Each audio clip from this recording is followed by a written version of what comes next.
Okay. My name is Lin Chen, and this is my 3-year-old brother Jojo.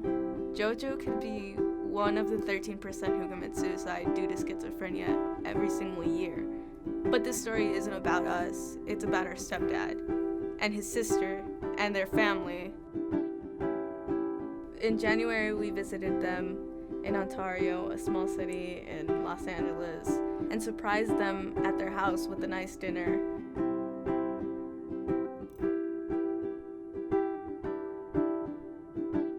Schizophrenia is a neurological brain disorder that affects 2.5 million Americans aged 18 or older, or approximately 1.1% of the adult population.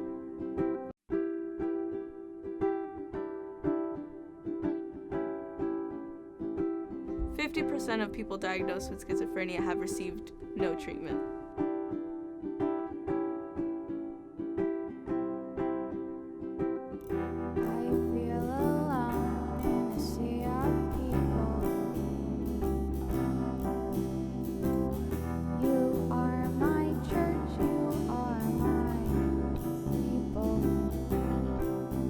Hi, my name's Luis. My name is escalating.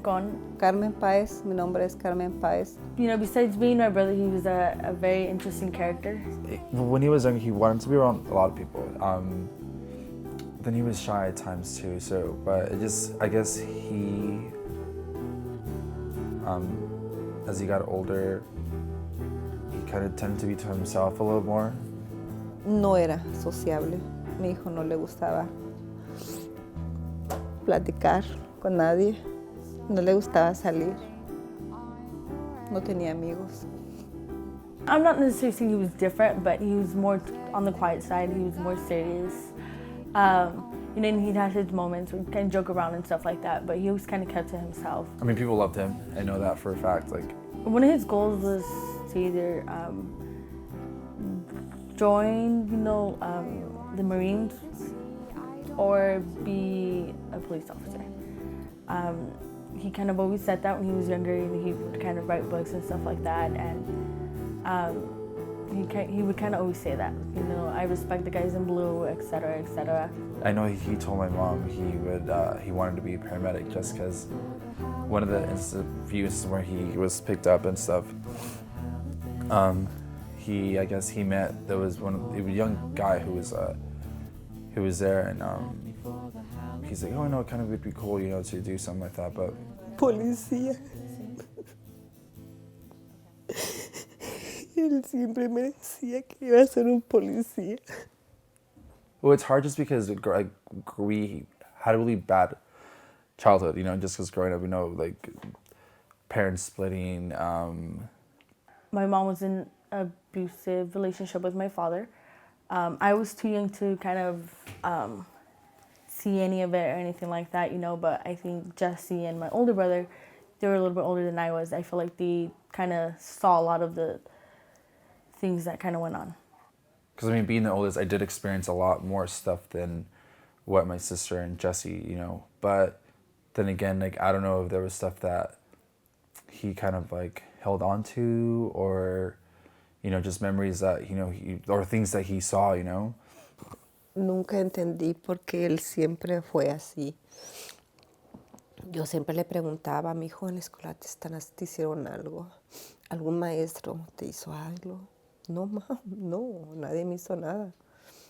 But I don't know if he kind of held on to that stuff. Thinking, just kind of thinking over and over again, just kind of what went wrong, where did this change happen? It obviously didn't happen overnight. Y yo le preguntaba, ¿qué te pasa, mijo? Lo que sea, dime, ¿qué te está pasando? ¿Qué sientes? ¿Qué tienes? ¿Qué te hace falta?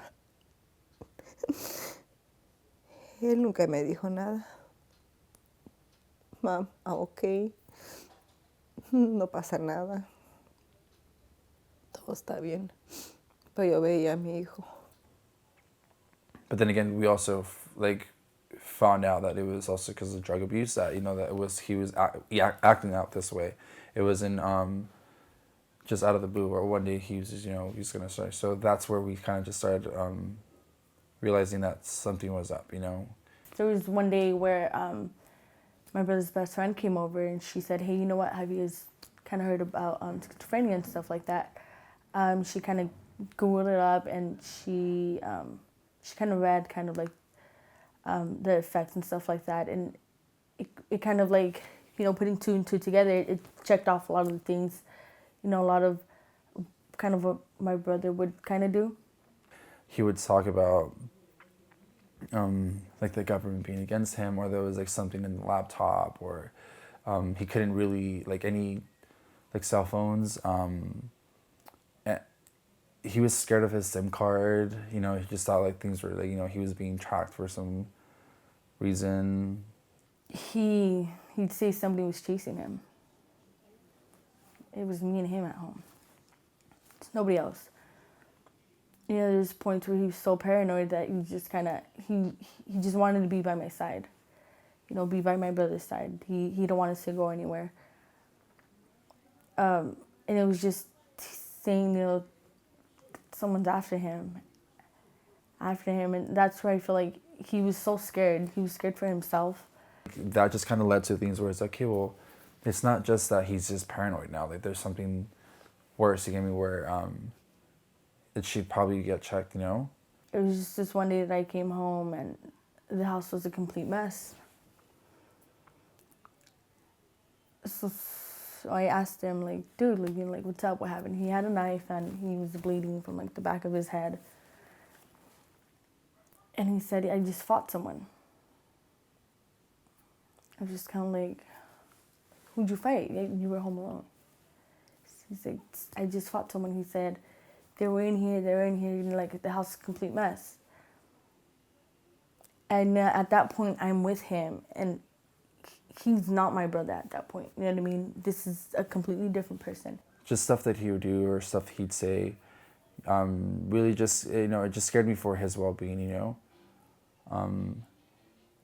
But I mean, that thought, like, he kind of just brushed off because I know how much he loved us, and I know he wouldn't have hurt us, you know?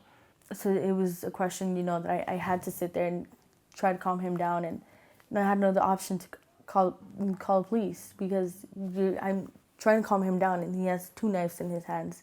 And at that point, I'm scared for him, and I'm scared for myself. Pienso también a veces que se me fue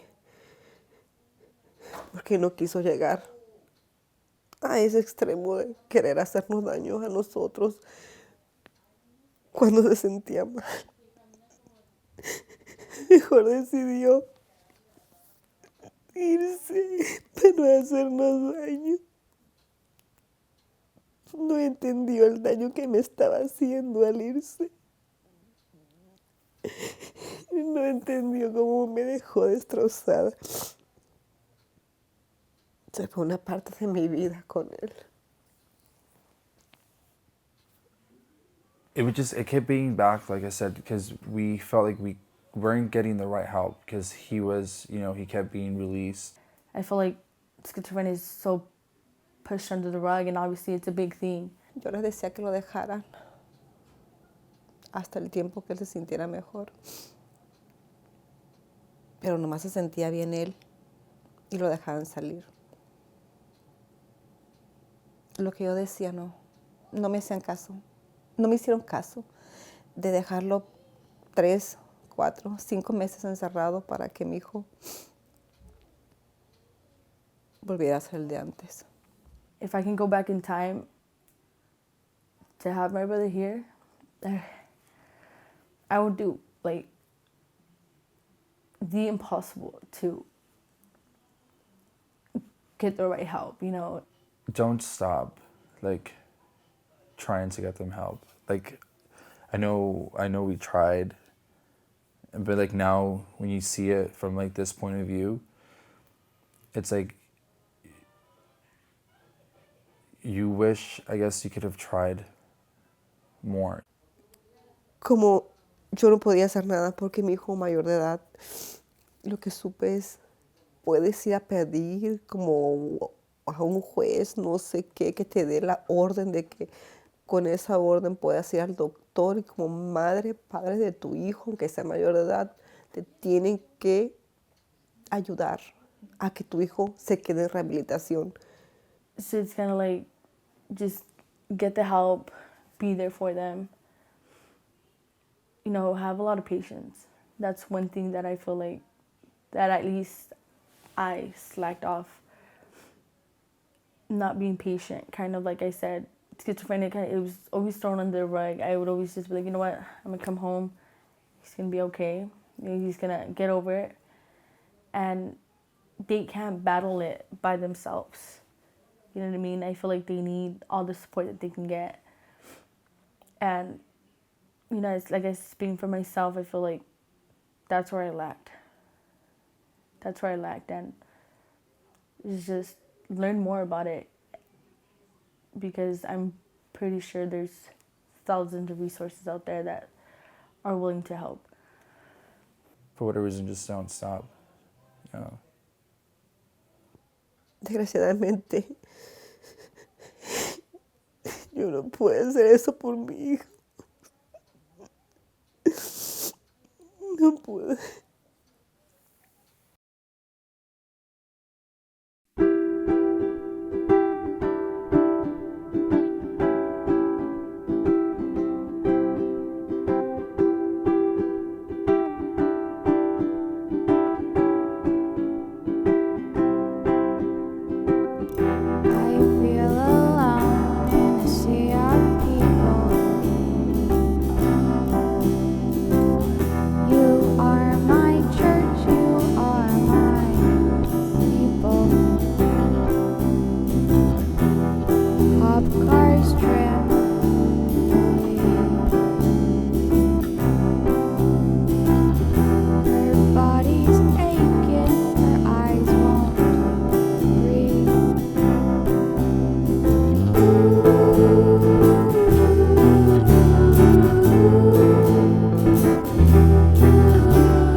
left me for the halibut.